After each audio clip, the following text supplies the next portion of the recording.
This who are conference observing will now be recorded. Those individuals who are observing by phone may be called upon to share questions or comments. This meeting agenda includes two opportunities for members of the public to address the body. All comments and questions submitted during the meeting will be reviewed following the meeting, and to the extent practical, responses will be provided or posted on the PlanRVA website. We ask that everyone identify themselves first when speaking, so that we can more accurately record the activities of the meeting. All lines have been muted by the meeting administrator to minimize additional noise and feedback. You may unmute your line at any time to request acknowledgement from the chair. Staff will be monitoring the chat functions throughout the meeting to ensure we do not overlook anyone wishing to participate as appropriate in the discussion. I will now ask our clerk to certify that we have followed the approved procedures for appropriate notice of this meeting and the means by which we are convening. Clerk, have we done so? Yes, we have. All right, now please indicate your presence by saying here, and try to mute your phone, guys. Whoever is on caller 13, you might need to mute yourself. Now please indicate your presence by saying here when your name is called during the roll call. Staff members will be asked to identify themselves, and anyone else who wishes to identify themselves following the roll call of members will be invited to do so. Ms. Fusco, can you please call the roll? Okay, starting with Charles City County, Mr. Cota. Ms. Johnson. Ms. Russell. Town of Ashland, Ms. Abbott. Dr. Spagna. Here. Goochland County, Ms. Lascalette. Mr. Spoonhauer. Here. Chesterfield County, Mr. Carroll. Here. Can you hear me? Yes, thank you. Mr. Davey.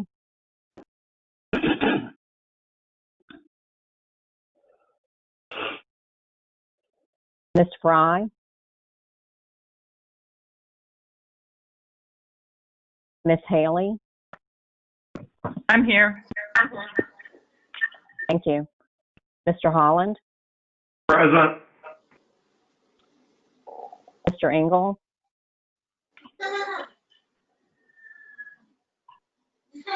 Mr. Smith. Yes, I'm here. Thank you. Mr. Winslow. Present, and Miss Fry is trying to dial in, she said. I just want to let you know. Okay, thank you. City of Richmond, Mr. Blackwood. Miss Gray. Miss Larson.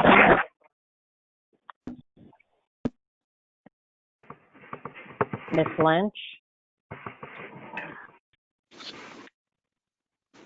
Dr. Newbell. I'm here. Thank you. Mr. Poole. Here. Thank you. Hanover County, Mr. Davis. Present. Thank you. Miss Lorenzon.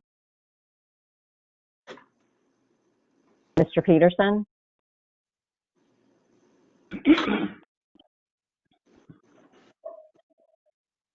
Miss Pritchard.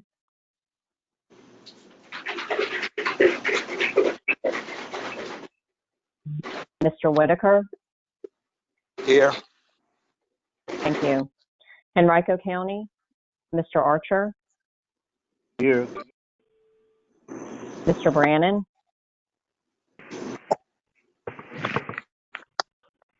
Mr. Mackey.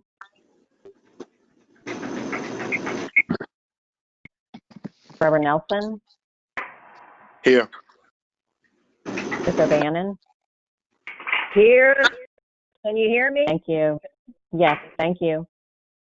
Mr. Smith. Mr. Poole, Mr. Poole, can you unmute your phone, please? Yes, sir. I'm right here. Hello, this is Rodney Poole. Thank you. Mr. Schmidt? Mr. Silver? Mr. Thornton? New Kent County? Mr. Lockwood? Mr. Moyer? I'm here. Thank you. Ms. Page? Present. Thank you. Powhatan County? Mr. Byerly? Thank you. Mr. Nordvig? Thank you.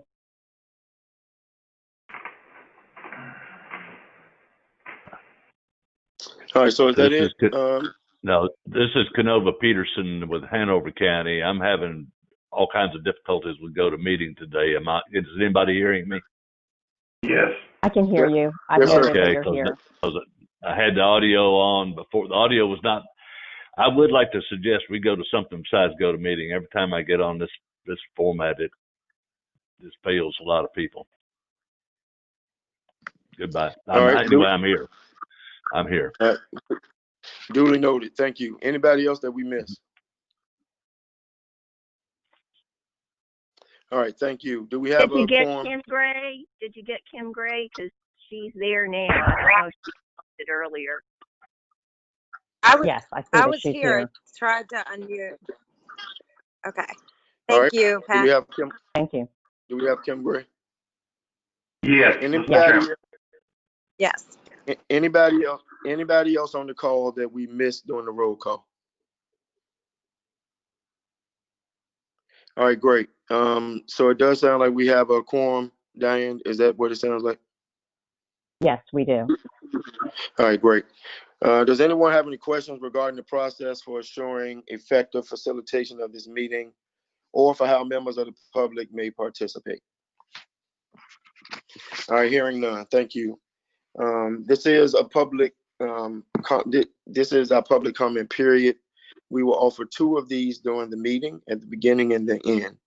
Speakers may address the commission for up to 3 minutes on any matters included in this meeting agenda. Speakers are requested to give their name, locality in which they reside, and if appropriate, the organization they represent. Members of the public may also submit comments through the chat function. Are there any members of the public on this call wishing to address the commission?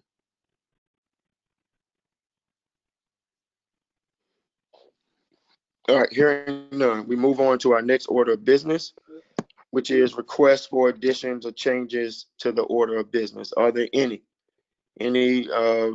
commission members want to request additions or changes to the order of business? All right, hearing none. I just see someone else joined. Is that a commission member so that we can mark you present? Yes, Chairman Nelson, this is Gloria Fry. Okay, all right. Diane, please mark Gloria Fry present. All right, hearing no requests for additions or changes to the order of business. Mr. Davis, do you want to say anything about the minutes or make a motion for the minutes? Mr. Chairman, if everyone's had an opportunity to read the minutes and there's no objection, I move for approval as written. All right, motion's been made by Mr. Davis. Is there a second? The second, Mr. Chairman. All right, second's been made by Ms. Page. We need to do a roll call vote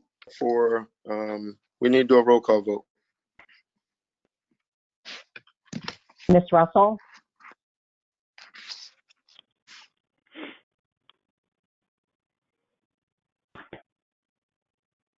Ms. Russell? I thought I saw she was on the call. Dr. Spagna? Aye. Mr. Spoonhour? Aye. Mr. Carroll? Aye. Ms. Fry? Aye. Ms. Haley, Aye. Mr. Holland, Aye. Mr. Smith, Aye. Mr. Winslow, Aye. thank you. Ms. Gray, Aye. Dr. Newville, Aye. Mr. Poole, Aye. Mr. Davis, Aye. Mr. Peterson, Aye. Mr. Whitaker, Aye.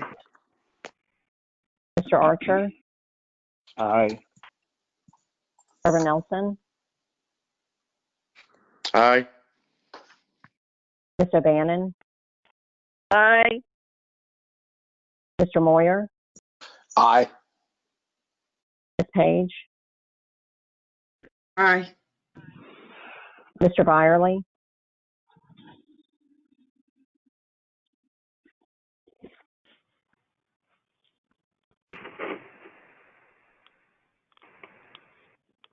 All right, is that it? yes, thank you. All right, thank you. Let's move on to our next order of business. This is the new business section of our agenda. Under Executive Committee Chairman's Report, our Executive Committee met this morning at 8:15, and the main order of business as it relates to our Executive Committee is it is time for us to move forward with our FY21 slate of officers. Our FY21 slate of officers. I joked with the committee and told them, as soon as you get the chance to really get a feel for what you're doing, your term is up. So the executive committee has a nominating committee. Dr. George Spagna and Dr. Cynthia Newbill will lead that committee, and they will bring something to the executive committee that we will bring to our full commission during our next meeting. And so this technically, until the new committee the new slate of officers are sworn in, this will be our last full commission meeting as officers. Dr. Spagna, unfortunately, his term is coming to an end for the town of Ashland, and his term actually comes to an end on June 30th. So him and Dr. Newbill have committed to making sure that they get a slate of officers to us by then. And since I have a chance, I do want to shout Dr. Spagna out for his years of service on this commission. And leading our finance committee has not been the easiest task, but he has done a great job leading that group. And I want to officially thank him on behalf of the commission for his service to PlanRVA, to his service to the town of Ashland, and bid and wish him a great life. We will hear at our next meeting what the suggested slate is. Dr. Spagna would usually, in tradition, move up to chair, but he will no longer be here. Patricia Page won't be in the rotation, I don't think, for chair, because she is the new chair of the TPO. And so we're going to have several new officers, I would assume, in different places. Anybody have any questions or concerns about that before we go to our next committee? All right. Mr. Chairman. Yes. Mr. Chairman, Sean Davis Hanover. I just want to make a note during this meeting that technical difficulties that Mr. Peterson was talking about actually prohibited me. I tried to call into the executive committee meeting. I am aware of what took place, and obviously will support everything the executive committee said, but I was unable to get audio working on that. And I just wanted that noted during this meeting because I do sit on the executive committee. That's all I have, sir. All right, thank you. Somebody else joined the call in the last 2 minutes. If you are a commission member, can you just tell us your name so we can mark you present? Good morning. This is Rhonda Russell with Charles City County. All right, thank you. Thank you, Ms. Russell. All right, Dr. Spagna, do you have anything as it relates to Audit, Facilities, and Finance Committee? First of all, let me thank you for your kind words. It's been an honor to serve on this commission, an honor to serve on the Town of Ashland Council. So moving on to the business at hand, two items coming from the Audit, Facilities, and Finance Committee. I'm mostly going to let staff go into the weeds and the details on these, but the first thing before us is the April 2020 financial statement. And what I basically want to say is the committee has reviewed this. We are happy with where we are. We have overcome many of the past financial difficulties. This is a very positive statement for April and suggests that going through May and June, we will finish up the fiscal year in good shape. And I will turn it over to staff, Terry and Martha, to comment and answer any questions.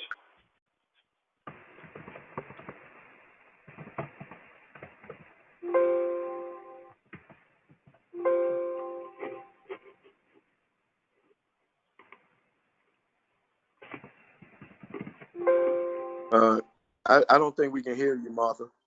We can't hear Martha. Yeah. Can you Now. Oh, no. Yeah, we can hear you now. Well, we could hear you. We can't hear you now. So, How about now? Terry, are you there? Yeah, we hear you now. Yes, ma'am. Okay. So for those of you that have also had problems, I am having the same difficulty. I have unmuted both my phone and my computer, and it sounds like that enables me to hear you and talk to you. So for others, that might be the same solution. The financials are included, as Dr. Spagna said. The April financial statements are, again, positive for the year. We're not only running better than we expected for the plan for the fiscal year, but we're also having a positive year to date. So as you can see on this page, this is a snapshot where we have our month to date actual, our year to date actual. So I'll call your attention to that. The net income year to date for the fiscal year through April 30th is $155,000. We were budgeted year to date to be at $41,000.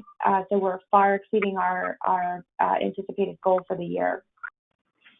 The table at the bottom of this page provides some information just so that you can see our net income projected versus actual in graphic form, if that's helpful for you. So again, that trend of being in excess of our projections are continuing again in April. As that relates to our fund balance, we have, as you know, on a monthly basis, we tend not to report official numbers for our fund balance, but based on the monthly statements, we are above the goal for our $1 million reserve fund balance amount. That is the board's policy for the fund balance, and we are ahead of schedule in achieving that $1 million goal. So again, forecasting that we will, by the year end, be in excess of that $1 million fund balance goal. As far as this chart just really gives you a sampling of how our salaries are reimbursed on a monthly basis. You can see that for the majority of the fiscal year, we're hovering between the 65% and the 53%. We are up in April largely because we had a number of staff members who had scheduled leave where that time would not be reimbursable through programs.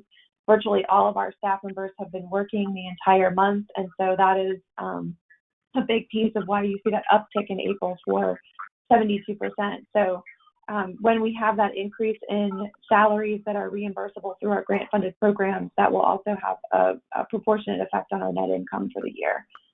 So the statements that follow are the detailed statements, profit and loss for the month only, and so it provides you the detailed statement for April, the budget for April, and the variance so that you are able to look at that in greater detail. This first page is a summary, but it does, after that, go into the detail for each of the income and expense categories. So again, as I scroll through, The net income for the month of April is $37,278, bringing the total net income for the year to that $100,000 figure. This is the year-to-date statement in detail, which also shows the same thing. Again, scrolling to the bottom of this particular statement, you can see our net income for the year at that $100,000 amount. And then our statement of net position, the balance sheet for April, bringing our fund balance to in excess of the $1 million mark. We did add some notes to this section just to be able to make clear why we have two columns here, and I will certainly defer to Terry to speak to that in greater detail, but the columns are differentiated by the liabilities that are not current and due, those long-term liabilities of the agency. With that, I will take a pause for any questions, and maybe that has given time for Terry's audio to work.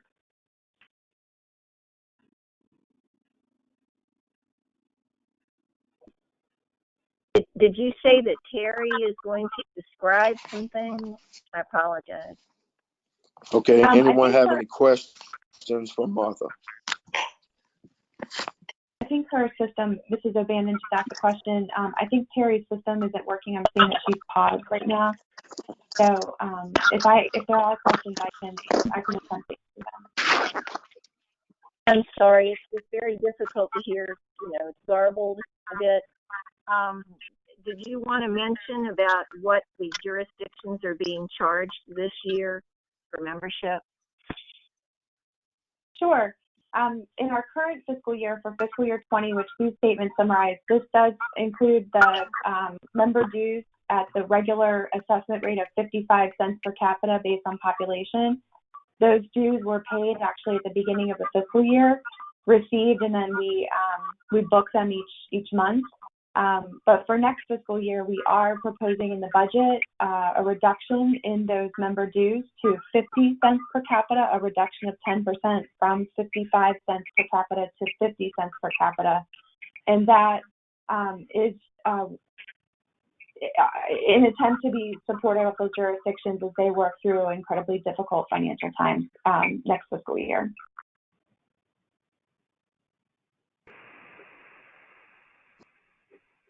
Thank you.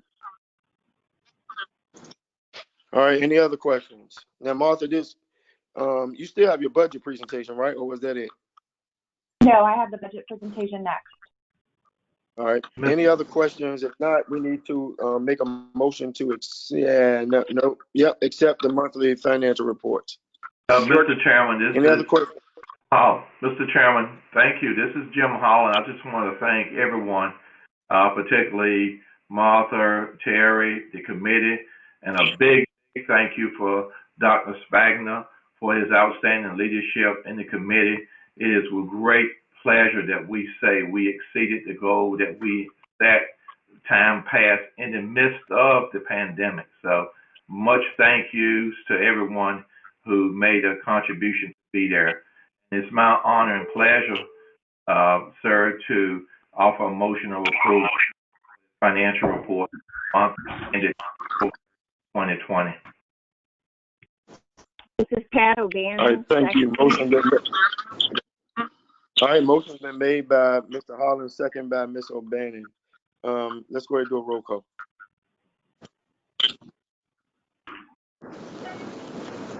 Ms. Russell?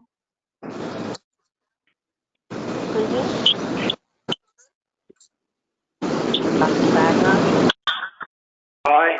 Hey guys, I need you to mute your phone until your name is called, okay? Because the feedback is like really crazy with all of us on here.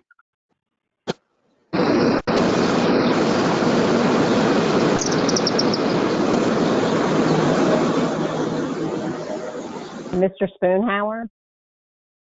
Aye.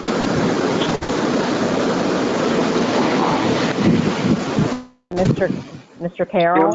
Kim, great. If you can hear me, mute your phone. Your phone giving us feedback, Kim. Mr. Carroll Mr. Carroll? votes aye. Aye. Thank you. Thank you. Ms. Fry, Aye. Ms. Haley, Aye. Mr. Holland, Aye. Mr. Smith, Aye. Mr. Winslow, Aye. Ms. Gray. Aye. Sorry about that. Thank It you. did it itself. Dr. Newville, Aye. Mr. Poole, Aye. Mr. Davis, Aye. Mr. Peterson, Aye. Mr. Whitaker, Aye. Mr. Archer, Aye. Reverend Nelson, Aye. Mr. Bannon, Aye. Mr. Moyer, Aye. Ms. Page, Aye. Mr. Byerly,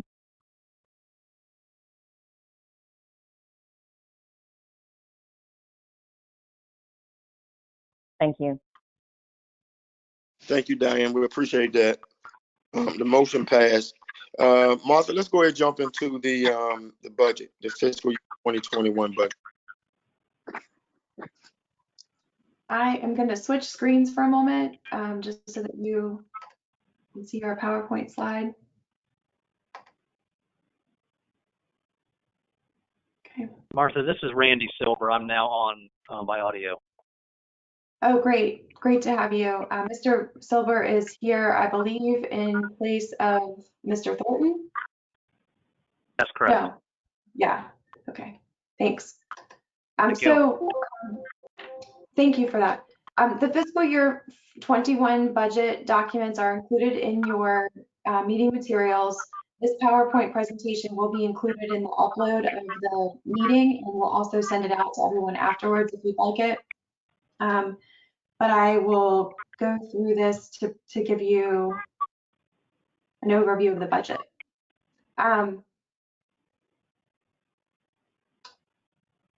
The documents in your packet have two different looks at revenue. So we have a revenue sources by program indicating the priorities across program areas.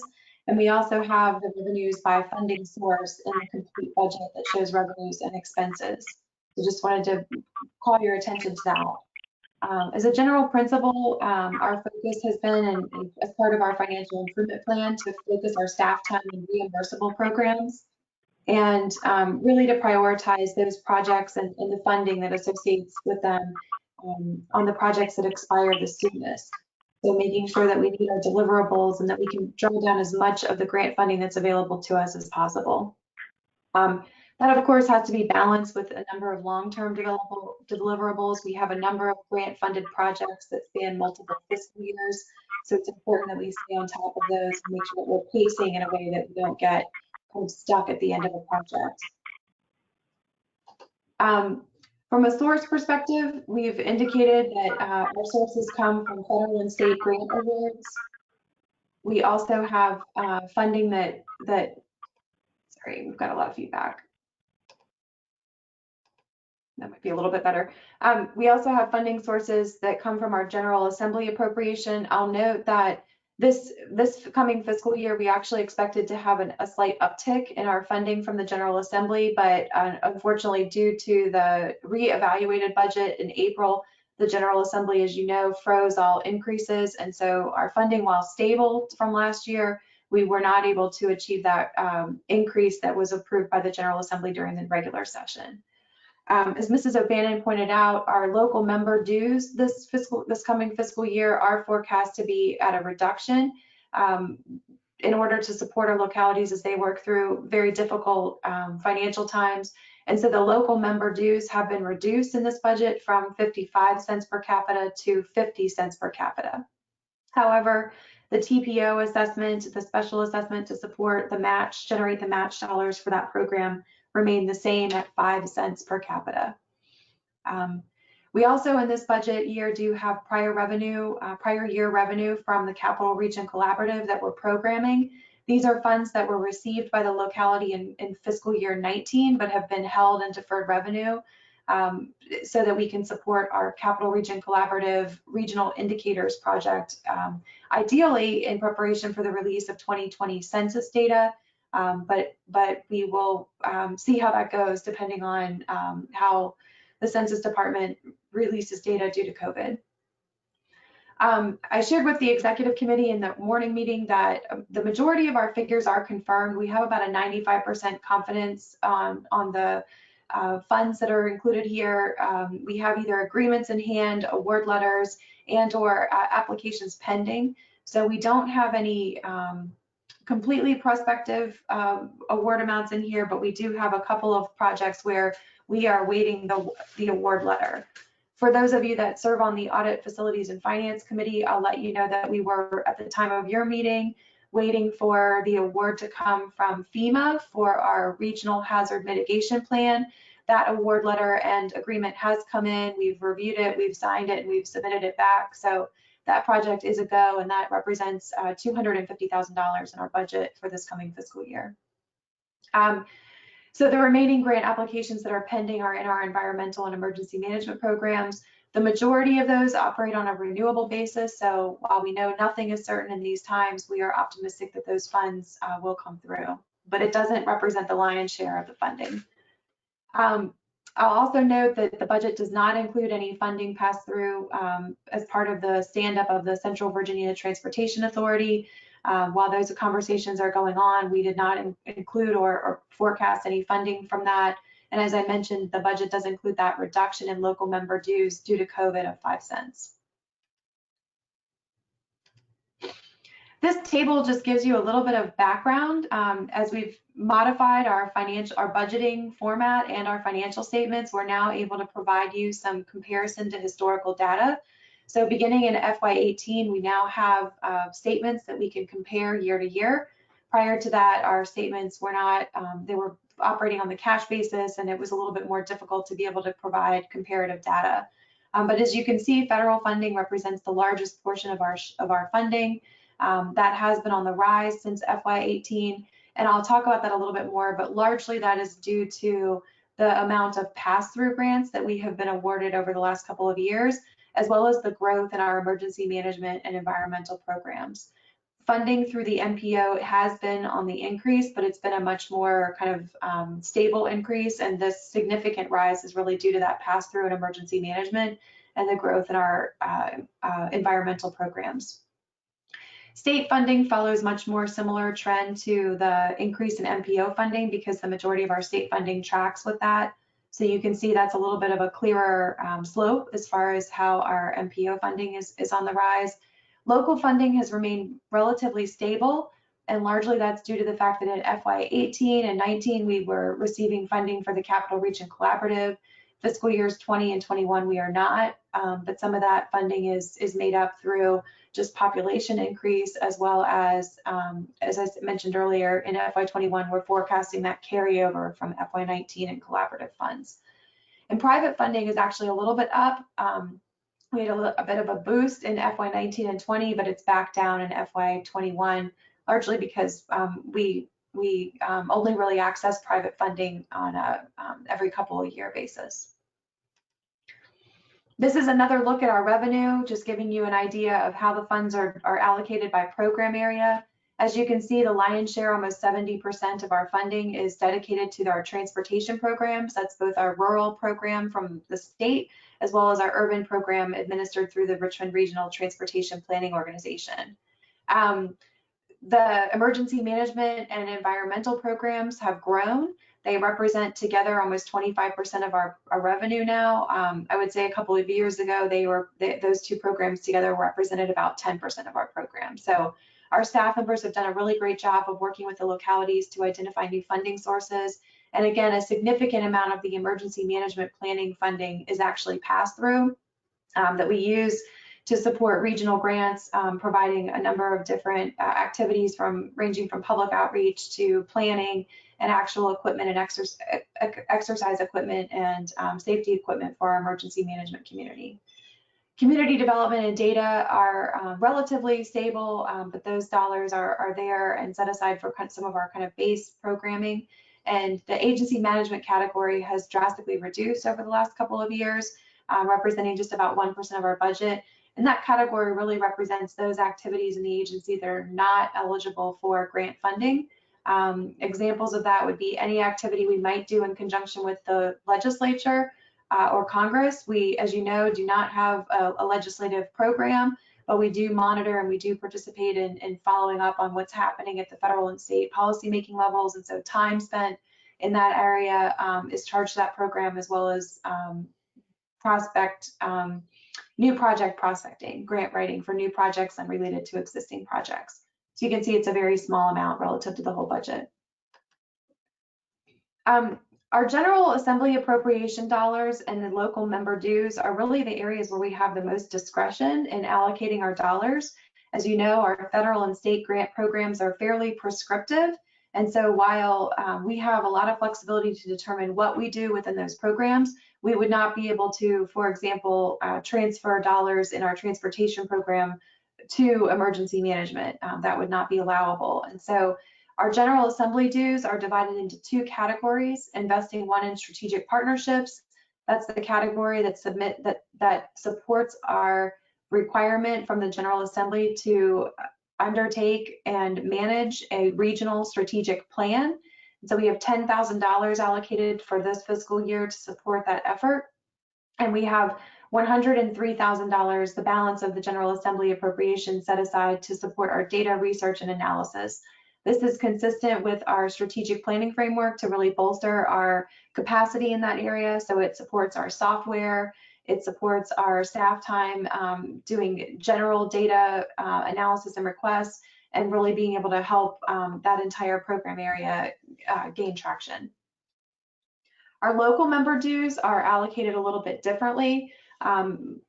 Many of our federal and state grants require match contributions, and so we support those match obligations through our local member dues, the dollars that your localities provide to the agency. So you can see how that is divided up. Local member dues for transportation are just about 30% of the total share. That is used to supplement the RRTPO special assessment, and so that special assessment generates about $50,000, and then that is added to the $178,000 of local dues. Or excuse me, it's inclusive in that $178,000. Apologies. As far as environmental planning, about 17% of your local dues go to support our environmental program. 15% of our local dues go to support the emergency management program. And then, as you can see, data research and analysis, we contribute quite a bit to that to support the base work that we do in that area. Our community development program area, it's a modest amount of money that we set aside each year to provide support to our local governments. In the current year, that funding has been used to support Goochland County in its efforts to look at affordable housing. We'll use those dollars to support locality grant applications, anyone who's updating a comprehensive plan, and our staff time is involved in that will be charged to that category. So again, it's a placeholder for that local technical support that we can provide to our jurisdictions. And then finally, that agency management category, again, that $25,000 for those activities that are not specifically related to any one of our program areas. So when we estimate our expenses for the fiscal year, the basis that we do that is really looking at prior year expenses and taking a hard look at them, where we might be able to reduce costs or become more efficient. The committee has been a huge help in advising on that, and we've spent a lot of time over the last 2 years working to really evaluate each of our line items in our expense categories to make sure we're as effective as possible.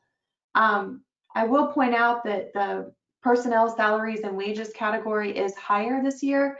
That's because it does in the budget provide for the increase in staff capacity.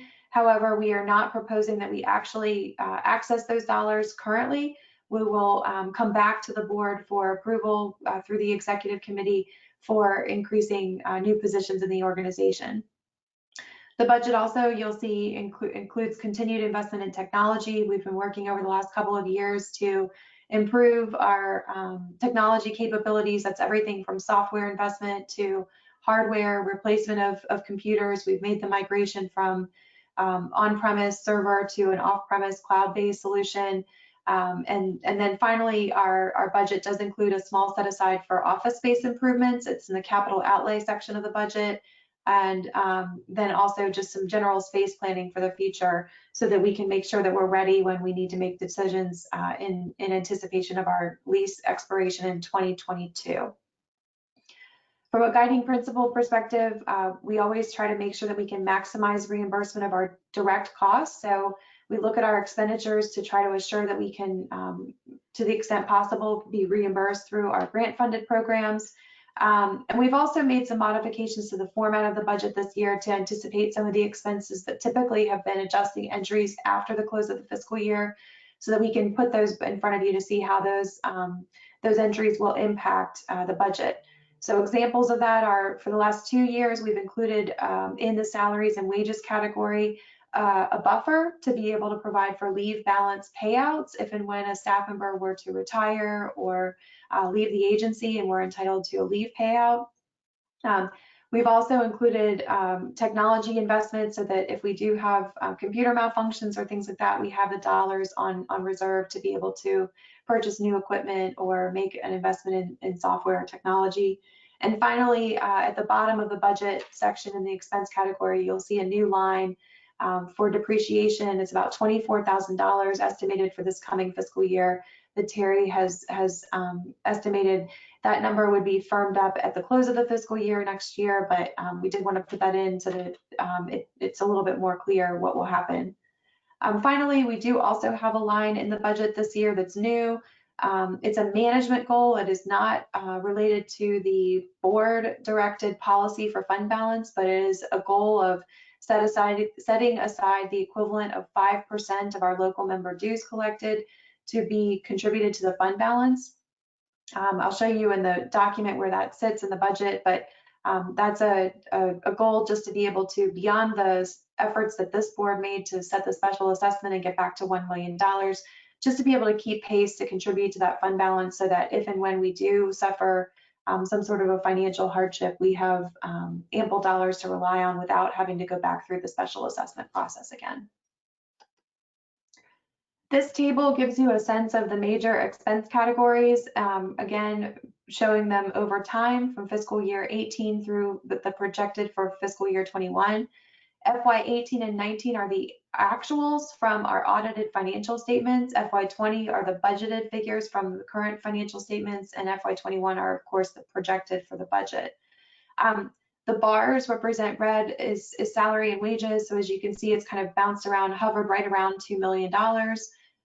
Program expenses are the blue, the next largest line. And again, that's where you can really see what I was speaking of earlier, where we've had that significant increase since FY 18 in the pass-through dollars. So you can see that in FY 18, the program expenses were fairly modest. We've now grown to a fairly significant dollar amount for our program expenses, exceeding $1 million in pass-through dollars for that. This is just a snapshot. I think it gives a really good look at what we're talking about with our budget. So again, it summarizes our revenues by source, just at under $4 million at $3.9 million. And then our expenses by grouping at $3.7 million. So our net ordinary income for operating is projected to be at $175,000 for next fiscal year. We are projecting a few additional expenses that would reduce that figure. As I mentioned, the depreciation expense of $21,000, that management goal of transferring to fund balance the $32,245, and then we do have funding set aside in capital outlay for office improvements, mostly due to COVID, but any other improvements that we may need to do. We have some aging appliances in the kitchen that may fail this coming year, so we've planned for that. And so that $20,000 set aside for capital improvements. The total of those adjustments are $73,000, reducing the $175,000 net operating income to $101,000. And that is the projected figure that would be transferred to fund balance at the end of the year as our net income. The audit committee went through this in kind of a lot greater detail and when they met 2 weeks ago. And so I do want to just sort of highlight some things that we talked about and also discussed at the last executive committee meeting last month. The budget does provide for the increase in staff capacity through transition of one part-time position to a full-time position, the creation of two new full-time positions. We realize, though, that with the economic uncertainty, that may not be the wisest direction right now. And so we are proposing that with adoption of this budget, our current staffing will remain the same. And I've included a summary here. We have 19 full-time staff members, 7 part-time staff members, and those include our 2 Wilder Fellows in our partnership with VCU, 2 Bonner Scholars in our partnership with University of Richmond who are actually unpaid during the school year. And we do have 2 summer interns right now that are on staff with us through August. So we are proposing that with the adoption of this budget, our staffing will remain with that current listing of positions and mix, that we would come back to the Audit, Facilities, and Finance Committee with financial statements after the close of the first quarter, and they could make any recommendations based on our financial performance in that quarter. And we believe that it's probably wise this fiscal year to follow suit with the localities and come back each quarter to review the budget with you and make sure that things are holding the way that we expected them to. Those new positions would be evaluated on a case-by-case basis. Before we would seek to fill those positions, we would come back to the executive committee and seek approval. So those, while again provided for in the current budget, are not scheduled to be filled until approval from the executive committee. And then finally, another option might be to evaluate contractor support as an alternative to new positions in fiscal year 21. We will be soliciting for a contractor for our hazard mitigation plan. That is a funding source that supports a mix of staff time and consultant services. And we try really hard to make sure that we've got the right mix and balance there to be able to keep the financial stability going. Finally, the committee did talk a bit about office space planning. As you all know, we are nearing the end of our lease agreement with our space at 9211 Forest Hill Avenue. And so with that, the lease expires in October of 2022. The goal that we've been talking about is that we would have sort of a loose plan in place by December of this year to be able to bring back so that we can make sure that this lines into our financial planning for fiscal year 2022 and 2023. And so those planning efforts are proposed to be happening or starting this coming fiscal year.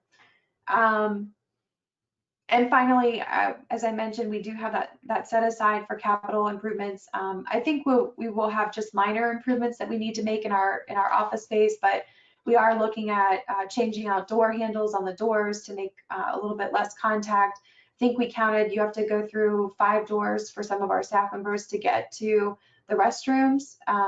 We're also looking at things that we might be able to do to improve sanitation. So currently our kitchen does not have a dishwasher. We're examining whether or not it's a possibility to install a dishwasher in our kitchen space, and maybe some cubicle walls or something like that.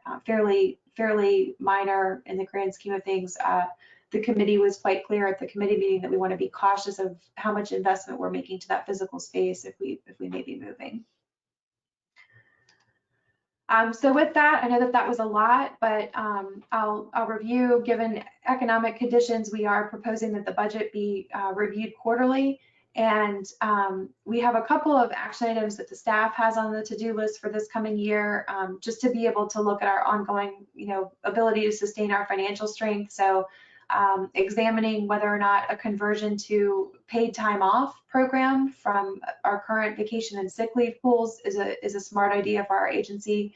Many of your local governments have made that switch in prior years. And then also examining our health insurance benefits program for fiscal year 22. We'll need to gear that effort up and have our decisions ready by the spring so that when we go into open enrollment, we have our game plan in place. So The committee met 2 weeks ago on Friday. The executive committee had a very, very brief overview of the budget this morning.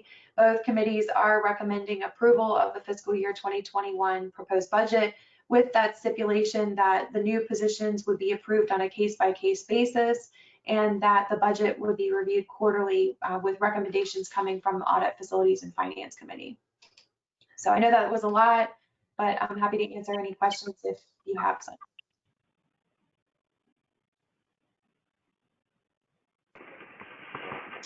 Are there any questions thank you, Martha, for that extensive budget review.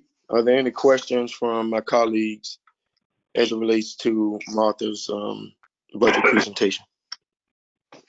I just had one comment when Martha had indicated it to increase staff capacity. I believe you explained it, Martha, as in the past you would take a part employee and you were thinking of moving them to full-time, but you decided now that the current staff will remain the same.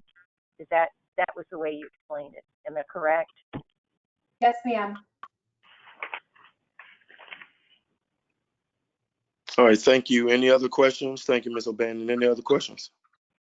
This is Jim Holland. I didn't want to speak before my chair, Dr. Spagna, however, but I do want to just compliment everybody on, I think, what is an outstanding job, and comment that I'm really pleased we've added appreciation in, as you know, which is a non-cash expenditure. It is required by GAAP, General Accepted Accounting Principles, and GASB to have depreciation in the financial statements. So pleased with that result. In addition, I would like, and the budget is really, I think, they've done a great job. One thing I would like to request, and I certainly can help with, is if we could add just one-page sheet which would show the categories of budgeted positions and actual, along with the financial statements. That would be greatly appreciated if that could be done, Martha, Terry, and team, by category, such as, for example, executive or whatever, just a general overview of positions where we see what's actual, whether the position is filled, and whether it's not filled. Yes, we could do that. Thank you so very much. And if there are no other questions, Mr. Chairman, it would be my pleasure. Well, I'm going to yield to Dr. Spagna. Excuse me. Thank you. On behalf of the committee, I move adoption of the proposed budget. I second that, Mr. Chairman. That's Jim Holland. All right, motion's been made by Dr. Spagna, second by Mr. Holland, Commissioner Holland.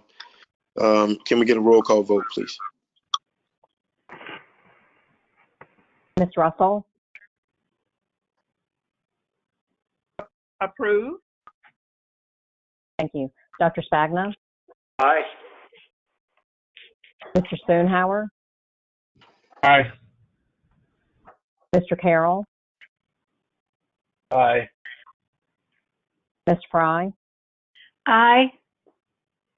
Ms. Haley? Aye. Mr. Holland? Aye. Mr. Smith? Aye. Mr. Winslow? Aye.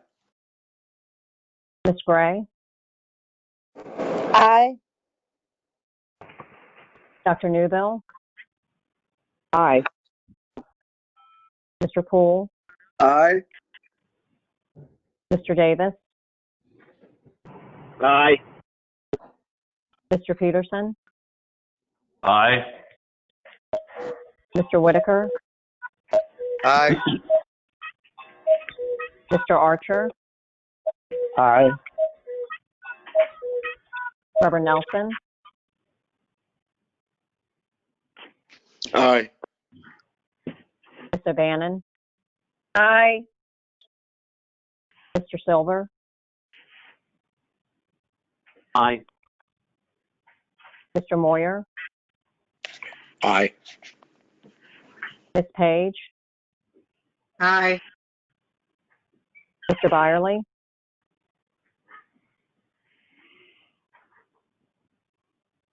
Thank you.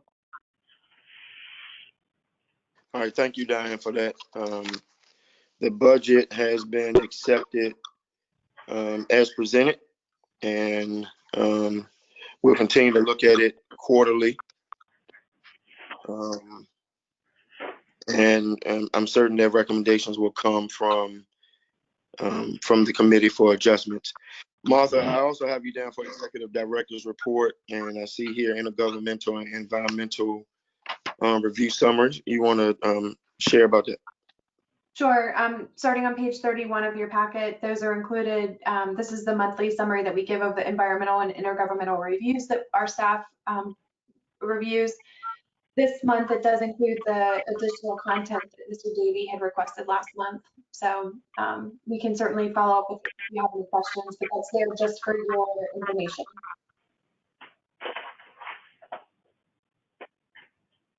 All right, anyone have any questions as it relates to the intergovernmental and environmental review summary, which can be found on your packet in pages 31 through 33? All right, hearing none, I don't think there's a vote on that. Number 7, under other business, the executive committee did discuss entertaining whether or not we would cancel the next meeting. Eric, if you don't mind, can you just share, at one moment we were going to cancel it, but then there's, I think the CBTA may need us. So can you share why we're going to keep this meeting on the book at least for a couple of weeks? Yes, sir, Mr. Chairman. I'd be happy to do that. The executive committee did discuss the possibility of canceling the July 9th meeting. However, as some of you probably know, staff have been working with representatives of the various member jurisdictions on the Central Virginia Transportation Authority and the establishment of that entity pursuant to the legislation, which will become effective on July 1st.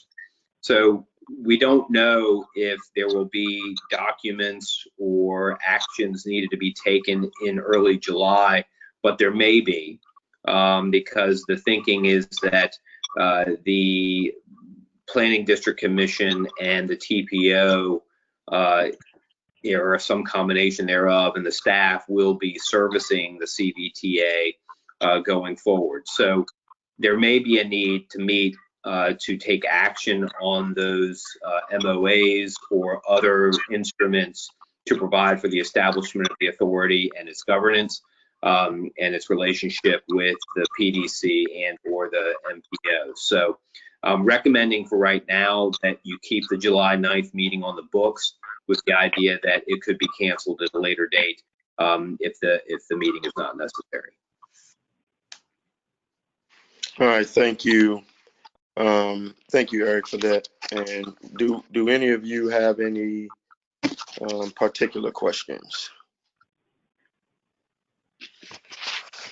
All right, so if not, then let's just go ahead and keep that meeting on the book, and we'll follow up and let you guys know whether or not we're going to have it in the next couple of weeks. Again, we try to offer up 2 public comment periods. Speakers may address the commission for up to 3 minutes on any matters relevant to the body. Speakers are requested to give their name, locality in which they reside, and if appropriate, the organization they may represent. Members of the public may also submit comments through the chat function. Are there any members here who are there any persons here who want to speak to the board? All right, hearing none. Are there any commissioner comments? Anyone has anything that they want to share? Mr. Chair? Yes. Yes, Mr. Chair? Yes. Can you hear me? Yes, ma'am. I just wanted to commend yourself, the Finance Committee, and Martha in terms of the finances, both the budget and just the thoughtfulness in terms of the various components, taking into consideration the context and implications for all of the municipalities and I just think it's just an excellent job, folks. Just wanted to say that. Thank you. Thank you, Dr. Newbill. Anybody else with any other commissioner comments? Mr. Chair? Yes, Dr. Spagner, and then Ms. Page. You mentioned this earlier. I just want to once again thank those of you who were so kind to speak of my service on the commission. It's been an honor to serve with you. Particular thanks to staff who have been incredibly both professional and supportive for those of us who are learning the ropes and trying to figure out what all these acronyms that we throw around so casually actually mean. I want to thank the fellow participants on the Audit, Finance, and Facilities Committee. You've done yeoman work, and I want to wish those of you continuing on the commission all the best, and I want to once again thank you for the honor of serving with you. Mr. Chairman, again. Mr. Hold Chairman. on, sir. Yes, hold on for 1 second. Dr. Spagner, thank you again for your service. I think I heard Ms. Page. Did you want to say something, Ms. Page?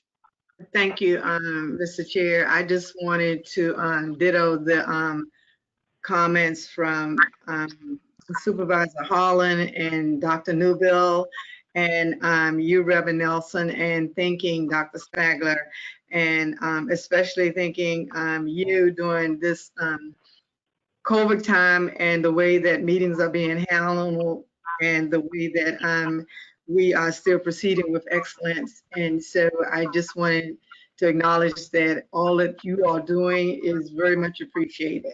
And thank you for your great service. Thank you. Thank you. Thank you, Ms. Page. We appreciate it. I think caller 10, was that Mr. Holland? Was that Commissioner Holland? Yes, sir. I again Yes, sir. say much thanks to Dr. Spagnolia. I will greatly miss him. We will greatly miss him and wish him well and with his family and a great life. Thanks for his service to a grateful district and region. Thank you again, and all the best to him and his family as well. Thank you, Commissioner Holland. Anyone else? Mr. I'd Chair, like if to, excuse me, sorry. I just wanted to, Thank Commissioner Gray. Yep. yes, I just wanted to ditto those sentiments. It's been great working with you, especially on the committee. All right, thank you. I think, Martha, you were going to say something? Yes, I just wanted to share with the group that we're losing two commissioners actually this month. Randy Silver has been a long time contributor to the commission in his role as an alternate to the board for Henrico County, but also just as a colleague and an advisor and a great supporter at the staff level. He has announced his retirement, and this will actually be his last meeting as well. Yes, I don't know how I missed that, Randy. Charge it to the head, not to the heart. We're losing you 2 times. So, Ms. O'Bannon, Mr. Thornton, Mr. Brandon, Mr. Smith, we're losing Randy as a contributor to PlanRVA, but also as a deputy county manager. So, we're going to miss you, sir, and thank you for all your service and support to what we've done here at PlanRVA. Thank you, Mr. Chairman, Mr. Nelson. I really appreciate that. And members of my board and the commission, I really appreciate having served as alternates for 12 years. And I just want to thank the entire commission. Keep up the good work, keep up the good regional planning efforts, working towards building a region where businesses really want to bring their jobs and people want to come work and raise their families. So thank you very much. I'll miss you all. All right, thank you, sir. Anybody else before we head toward adjournment? Mr. Chairman, this is Kat O'Bannon. Yes, ma'am. I just wanted to thank Martha Heater for listening to the Budget Committee. She put some extra work into this, and she was listening. Thank you, Martha. Thanks.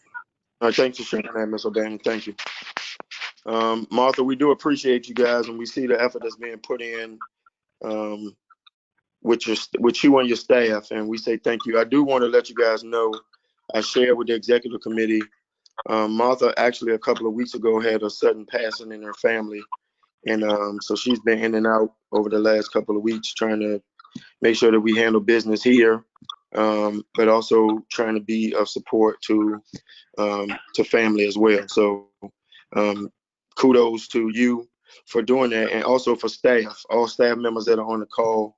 Know that we appreciate you holding things down while Martha was also tending to her family during those times. So thank you. Any other comments before we head out? All right. Well, we'll let you know about the July meeting. I hope that you guys have a great rest of the day. And I am going to adjourn this meeting at 10:11 a.m. All right. Take care. Have a great rest of the day. The meeting's adjourned. Thank you. Thank you, Mr. Chair.